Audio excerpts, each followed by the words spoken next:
Isa pong mapagpalang umaga sa inyong lahat. Happy Feast of the Presentation of the Lord.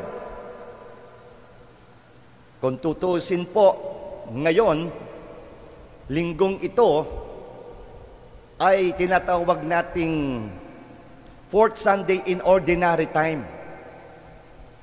Dito bumaksak ang February 2. Dahil si Jesus ang sentro, kaya pinagdiriwang po natin itong kapistahan ng Presentation of the Lord. At ito pong araw na ito, ipinagdiriwang natin tatlong bagay.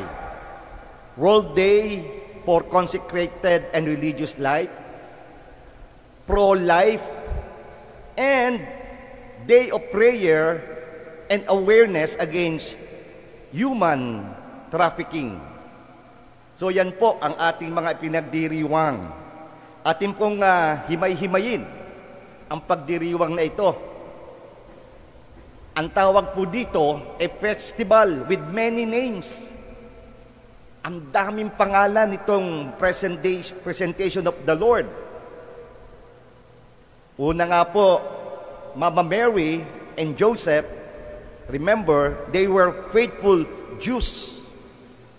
Tapat na mga Hudyo sila. So, una, ang tawag dito noon, purification of Mary.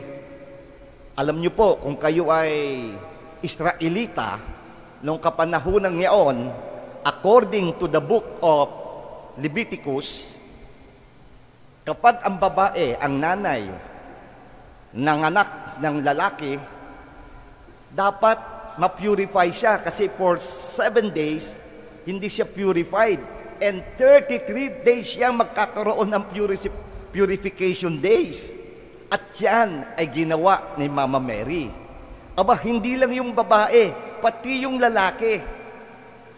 The Jewish father has to redeem his firstborn child. Kasi nga, di ba, napunta sila sa Ehipto, nakaalis sila sa Ehipto, yung mga dinaanan, no? Pag wala kang cross, mamamatay. Kaya yun, anong gagawin ng ama?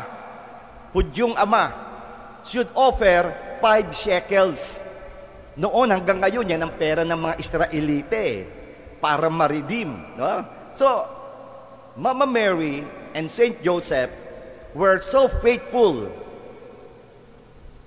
Faithful sila doon sa batas ni Moses na batas ng Panginoon. Ngayon, itong Feast of the Presentation of the Lord, February 2, ito rin ay tinatawag na Feast of Candelaria. Kaya may mga lugar na ang tawag ay Candelaria. Ano ang Candelaria? Di ilaw. So noon, mayroon ding Feast of the Candlemas. Dami, ano? Kaya maraming pangalan itong Presentation of the Lord. Bakit nagkaroon ito ng kandila?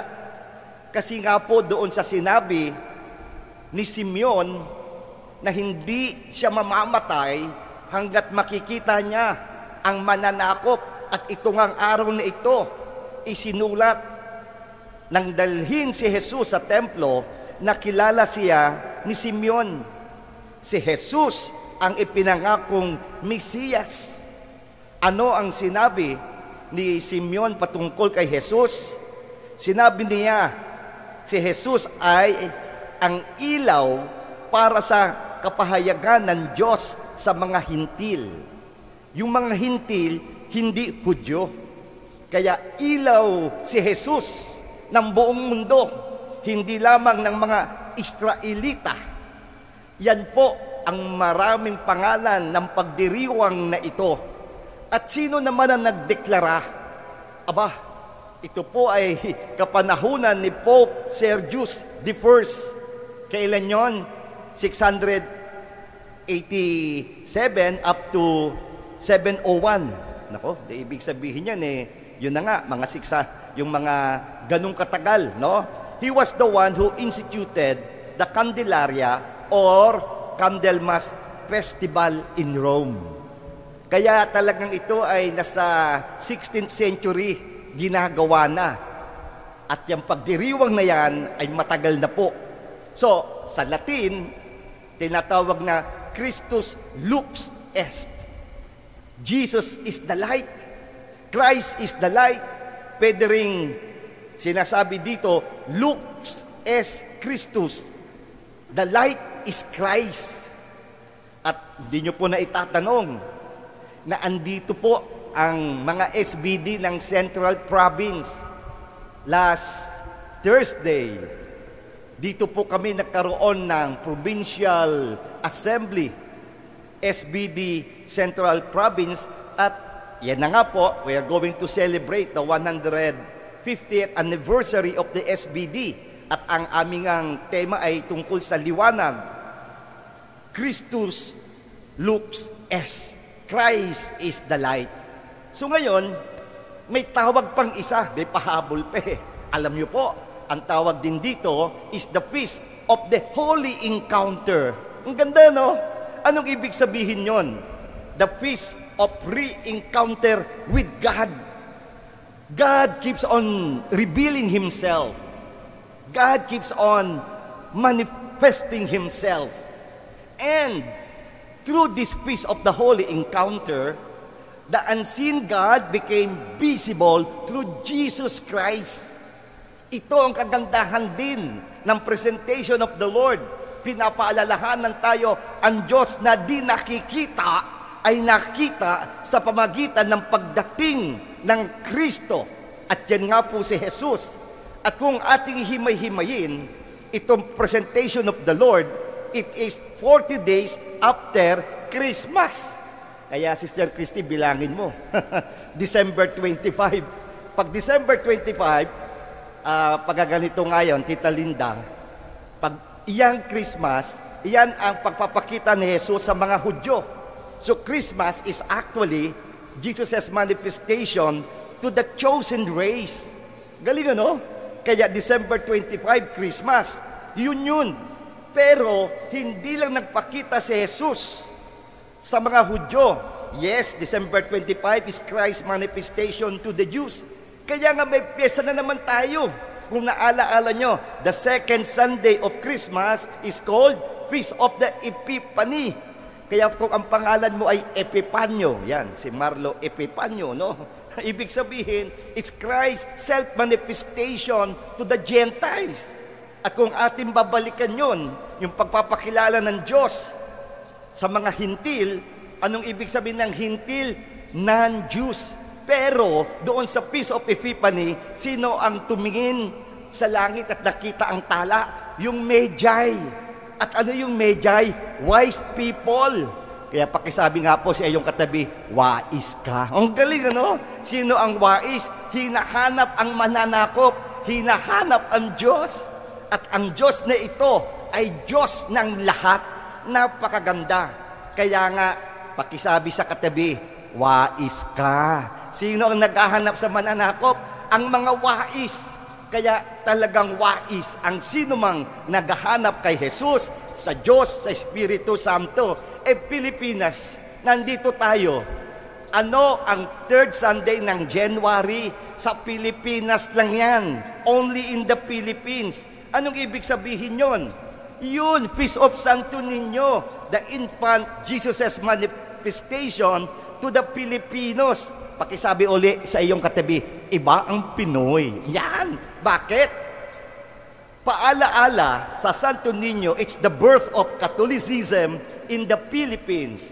So Magellan gifted humabon with Santo Niño. Ang ganda ng history nyon. And because of that, tayong mga Pilipino ay naging Kristiyano, naging tagasunod ni Jesus. At sino daw ang tunay na Pilipino? Pilipino. Alalahanin, pili sa kapino. Ang tunay na Pilipino ay piling-pili at pinong-pino. Ang ganda na naman. Kaya nga pag mayroon kang Santo Niño, isang paalaala, gayahin ang Santo Niño. Talaga naman. Kaya pakisabi nga uli sa iyong katabi, Pilipino ka. Yan. Piling-pili ka. Pinong-pino ka. Kaya sana nga, ang ating mga paggalaw ay talagang piling-pili at pinong-pino Pilipino. Napakagandang paalaala. At siyempre, itong Feast of the Presentation, Jesus was offered to the Lord by Mary and Joseph in the temple. So ngayon, this is another epiphany or manifestation of Jesus. Kaya kung tutusin, ang sabi nga nila, ngayon ay Pasko pa. Talagang ang pagpapakilala ng Diyos ay patuloy. So with that, tingnan natin ngayon. Pag nilay-nilayan natin ang pakahulugan ng kapistahan ito, presentation of the Lord in the temple, narito ang tatlong mahalagang kagyat-unawa. Maganda yung salitang kagyat-unawa, madali ang maintindihan. Sa wikang Ingles, yan ang insight. So ano yung insight natin?